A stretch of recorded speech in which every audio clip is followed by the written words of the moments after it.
Welcome everyone to White Waltham. Well, we're here to see an icon of the Battle of Britain. It's not the Spitfire, it's the Hawker Hurricane.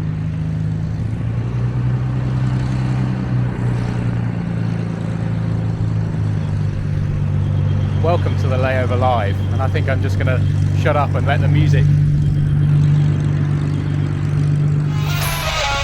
One life for the revolution. Rise up and unite. Woo! Rise up. Rise up and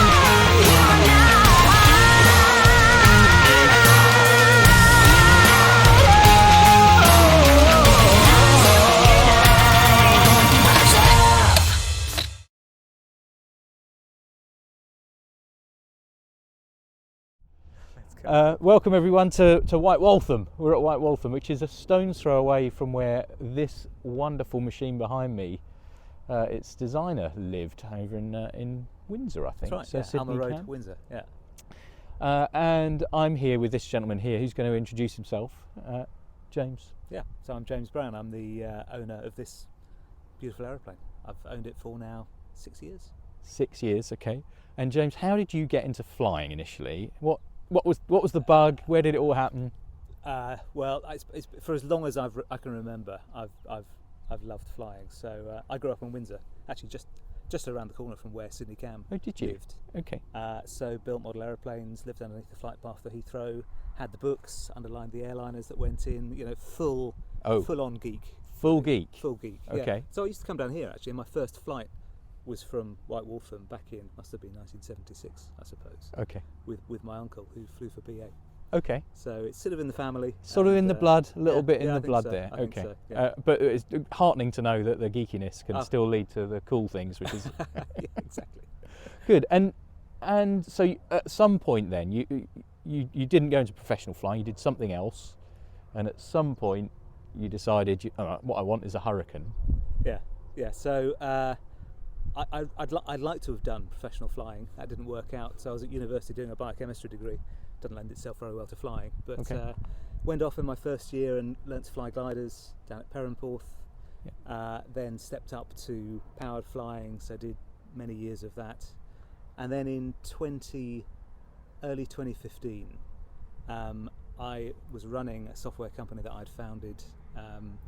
We were at the point where we were going to sell it later in the year. I was on a flight to the US reading Flyer, and there was an article in Flyer about this aeroplane. And the theme of the article was whether a PPL could fly a Hurricane. Okay.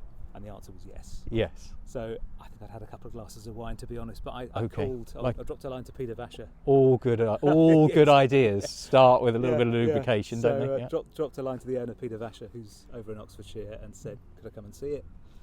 And the rest is history. And as how they does say. that conversate? Did people say, really, like, who is this guy, or did any sort of bona fides, or did he just take you at your word? Peter seemed pretty happy to take me at my word, Yeah. and invited me over to the airfield that he's got. He lives on the airfield, and we opened the hangar doors. It was probably a sort of March morning, grey and grim outside. Opened the hangar doors, and this beautiful aeroplane is sitting in the middle of his hangar. And we walked around, and he said, "Would you like to sit in it?" Obviously, I said yes, and at that moment, I was hooked. So Okay. the next few months were about aligning the sale of a business with the purchase of a Hurricane. Wow, that's amazing. So, well, you've mentioned the aeroplane, and Mike's fiddling around with the thing. So, why don't you take us around the aeroplane? Yeah, let's And just tell us a little bit sort of history, and point out some sort of interesting bits and pieces. And so this is a 1940 aircraft built by Gloucester okay. in July 1940, taken on strength the 605 Squadron, who are up in Dren in very early September 1940, then flew down to Croydon. Okay. On about the 3rd of September with 605. Flew between early September and late October when it was damaged in battle, and during that time had 5 kills. So it's a very original aeroplane. Peter Vasher discovered it in India and brought it back in early 2001-2 rebuilt the aircraft, and it is amongst, if not the most original Yes. Battle of Britain aircraft flying. It's certainly the most original Battle of Britain Hurricane, arguably the only Battle of Britain Hurricane still flying. Right. So very original. It's a Merlin 3, so 1,030 horsepower, which is the baby Merlin. Yes. Just the 1,000. Just the 1,000. Just the 1,000 horsepower. Yeah, exactly. Should be enough just to keep things happening. Yeah, we've had those early Merlins were slightly problematic with cracked cylinder banks, which we've had. Right. So this now has transport banks, Merlin 500 banks on it, which are hopefully a bit more resilient than their two-piece banks. So we've done a lot of work on the engine. It's got the small Mark 1 radiator, so the Mark 2 had a much bigger radiator to cope with the more powerful engine. Yes. So it gets very hot, and actually you're sitting on the radiator, so it's very warm. In the cockpit. Yeah.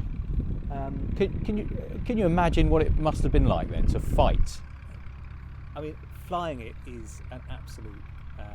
Takes all of my limited skill. To fight in it is just another level. Yeah. It really is mind-boggling. When you consider that the sides of the aircraft are plywood, Yes. the cockpit are plywood. Yes. There's armour plating behind you, and there's a great big Merlin sitting in front of you. But as many people know, there was a problem with just the way the airflow works. If you were hitting the fuel tanks, the main tanks or the wings, the way the airflow works would suck the flames into the cockpit. Oh, And really? that got even worse if you opened the cockpit to escape. Okay. So, hence, a lot of Hurricane pilots were badly burned. Terrifying. When they were shot down. Terrifying. And you say, you were telling me earlier, behind these red Yeah. points here on the wings, are there still the weapons and the guns? Four Browning 303s on each side. That's the camera gun here. That's in there as well. So I think this is probably unique in that it's got the weapons still in the air. It's all there. As an artefact, as a historical artefact, an amazing thing. The new Hurricanes have had conspicuous successes in attacks on enemy shipping, in fighter sweeps over enemy-occupied territory, and in the interception of enemy bombers.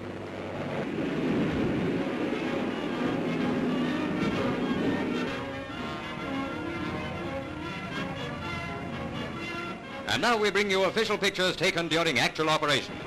A camera records a miniature cinefilm every time the gun buttons are pressed and the cannon open up against the German supply vessels and flagships. Naturally, the quality of the enlarged film suffers a little, but it's a real thing on the screen without trimmings.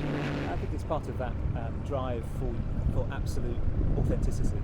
Yes. That Peter certainly had when he rebuilt the aeroplane, and we've tried very hard to stick with. You need to make some compromises to have an aeroplane that's, reliable and airworthy. Yeah. You sometimes have to compromise on originality, hence the banks. Yes.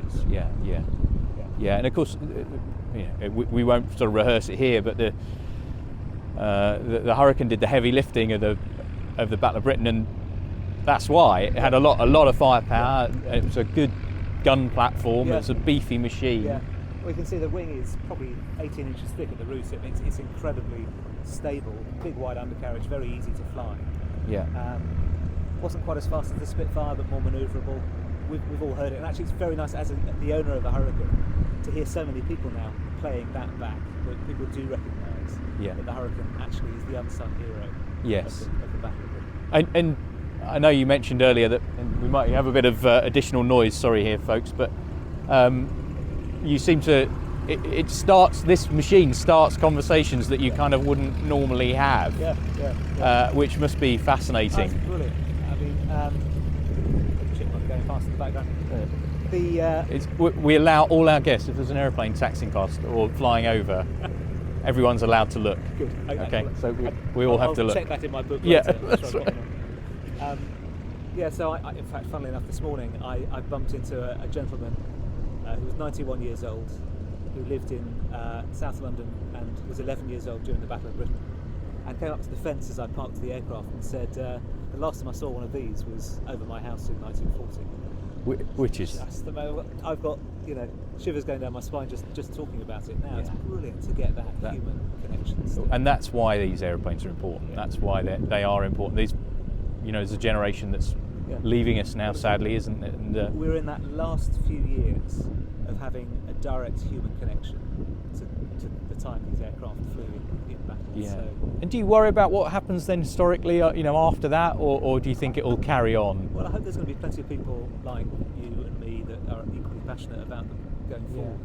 I mean, what's very obvious actually is when you look at the engineering skill base, there are relatively few companies now that have got that skill. We use ARC up at Duxford, Yes. and they take the training of the next generation of engineers very seriously. So, Yes. that's important because without those guys, we're completely without the aircraft. It'd be really interesting to get out there actually and have a chat to them, because Yeah. it is amazing what they do up Yeah. there, and they do seem to have a youthful Yeah. sort of core of people who are following through. Yeah. Yeah. Do you want to? Mike's settling into the aeroplane right now and getting ready to go flying. But should we walk round Yeah, and just let's sort of go. tell us Let's about the Hurricane as we wander around? Yeah, so interesting feature of landing lights, you switch one or the other on. There's a dipping mechanism so I can dip the angle of the lamp onto the airfield if I need to. Metal wings, obviously, very early Hurricanes had fabric covered wings, but by the Battle of Britain they've been replaced by the metal wings, getting So- a bit more speed. Okay, so even though this is a Mark 1, it's a bit different to perhaps the earlier one. Was there something Yeah, before a so- Mark 1? Or? Well, the early Mark 1s, Okay. so they were introduced to squadron service in 37, have fabric wings. Okay. So by the time the Battle of Britain came around, the wings are actually interchangeable. So you could put metal wings on a originally fabric Okay. winged aircraft. So this one's got metal wings. Wander around, fabric covered, control surfaces. I have to say it's slightly bigger than I really anticipated it to be up close. It is a big aeroplane. And when you stand it next to a Spitfire, especially a Mark 1 Spit, the Yeah. Spit looks much, much smaller. You can actually lean over, standing on the ground, and look into the cockpit of a Spit. Yeah. If you're in a hurry, you clearly can't do that. You're 8 feet up by the time you're sitting in the aircraft. Yeah, and it's sort of the Spitfire's got that sort of daintiness, hasn't it? That Yeah. Yeah, this has And got this a is much more. It's a lot more presence. I mean, purposeful. It's a big. Yeah, it's a bit of a brute of an aeroplane. I remember the first time I sat in it, and I've been flying a Cessna 182 for a long time, thinking I just can't even think about how I make the transition to Yes. get from that to this. Tail wheel, much bigger, much more powerful, completely different layout of. Well, you need to tell us about that transition, the steps you took, because I do happen to know, having watched another interview with you, Yeah. that it was very well planned, sort of very methodical, but nevertheless still well, challenging. When you get into one of these, you don't want to damage it or embarrass yourself. So that my route was Piper Cub, so do the tail wheel conversion at Clacton, 70 hours on a Cub, about 25 hours on a Chipmunk here, Peter Tuplin, and then because we'd had some issues with the engine and some work we needed to do on the aeroplane, I've got an extra year training in the Harvard than I expected. So by the time I flew this, I probably had 200 hours Okay. in the Harvard, which is all incredibly fun. Yeah. It's a really good model. Yeah. Okay. Good. Which is why they use them back. Let's keep walking, because Michael's about to hit the starter. So. Tell me when I can. So basically everything forward of the cockpit is metal skinned, but the entire airframe is a steel tubular frame, and after the cockpit it's covered in a wooden lattice, and then Irish linen over the top, which forms the skin of the aircraft. We've got a luggage compartment in here, so I can carry an overnight bag away. And sort of at this range here, it's like a Gloucester Gladiator. It's from that previous era, isn't it? Or I mean, it's basically a Hawker Fury, and Yes. the early prototype Hurricane was referred to as the Fury monoplane, and it's built in a way that was very easy and well understood at the time, easy to repair in the field, and as many people know, that shell would often go straight through the fabric, miss the structure inside, and come out the other side without exploding. So Yeah. they were pretty resilient. Rather lucky. Yeah, exactly. Well, that wouldn't have happened in a Spitfire. No. No. This is the IFF antenna, so identification friend or foe, basically an early transponder. Yeah. So Okay. the aerials are on both sides. Again, fabric covered, horizontal stabilizer, and vertical stab as well. These are just manufacturers. And the detail here is just fabulous. It is. The detail in there is just amazing. So we've got those windows on various components on the thing there as well.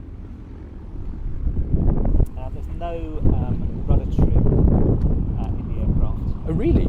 Okay. There's elevator trim, but the Mark 1s didn't have rudder trim. So if you're climbing up to 25,000 feet, it's not a right rudder for a very long time. Achy So leg. Yeah, that's yeah. a big complaint. And amazingly, they complained about the heating or lack of in the aircraft. And I guess if we get high, it's Yes. very, very cold. Actually, the altitudes we fly at, it's incredibly hot all the time. Yeah, okay. So we don't have the same problem. Should we tell Mike that he can start, and then we'll stand back and just enjoy the noise? Let's do that. Okay, Mike. We're good.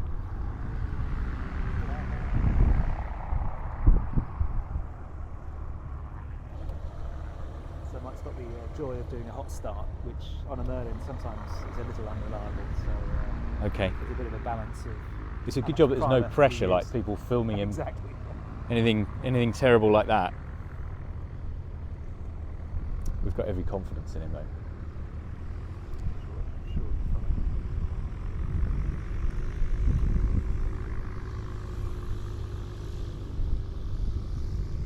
Looks like he's already primed the aircraft into the fuel carburetor. Okay, yeah. So yeah, just between the wheels there, little puddle of fuel. It likes to sort of marinate in its juices, does it? It does. And if you don't turn the fuel off a good 30 seconds to a minute before shutting down, it just an enormous amount of fuel oil mixture comes out of the carburetor.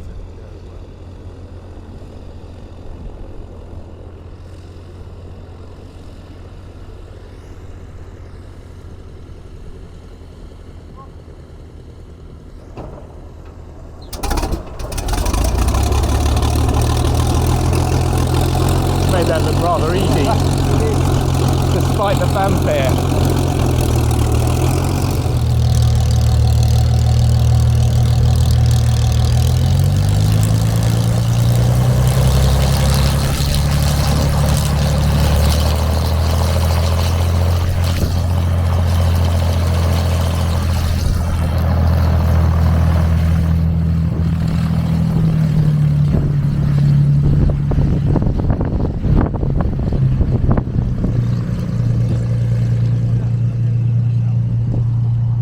James, we're going to watch your pride and joy take off. Yeah. You seem, if I'm really honest, you seem remarkably relaxed at this particular moment. I'm completely confident that Mike knows exactly what he's doing. So Yeah. he's a really safe pair of hands. He taught me to fly arrows, and actually for me that opened a whole new Yes. dimension for flying, quite literally. I- So I mean, people who heard me blab on about aerobatics and tailwheel actually, yeah. as you say, opening another kind of door, Yeah. a gap. But yeah, it's interesting. What was it? Do you think for you that it opened up? Was it? I just think it's confidence. It's knowing, it's feeling comfortable in the aeroplanes in an unusual attitude, and Yeah. and then enjoying putting it into those unusual attitudes. Oh, As we it have to. goes- We have to watch.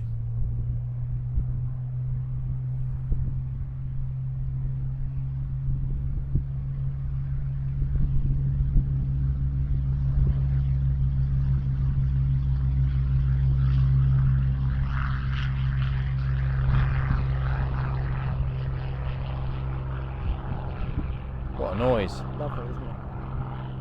Absolutely lovely. Doesn't sound like that inside, I have to say. Does it not? No, it's very noisy. In what way is it? It's Kind of harsher, or?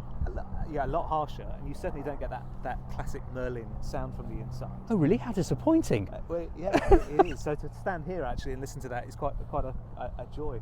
And I think with Oh, the wow. small Merlin as well, they do make a lovely noise. But I think everyone who's flown a Hurricane comments on just how noisy and loud they are.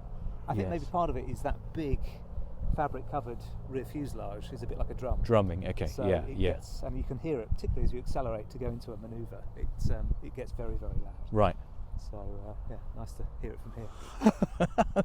That's amazing. That's a brilliant little peek behind the curtain. Look, thank you very much, because I That's my know pleasure. this is very much kind of on spec, and I just messaged you and said, any chance you're around? So it's really very much appreciated. Lovely to talk. James, thank you very much. And it'd be lovely to, come and do a bit more, maybe see a little bit more around the aeroplane. Anytime. Jump Brilliant. on the back of the Harvard and see it from there sometime. Oh, I will think about that. Okay, yes. I've thought about it. You should do The, it. the yeah. answer It's is a lot of- yes. It's a lot of fun. Okay, brilliant. Great stuff. Thank you very Thanks, much, James. Cheers.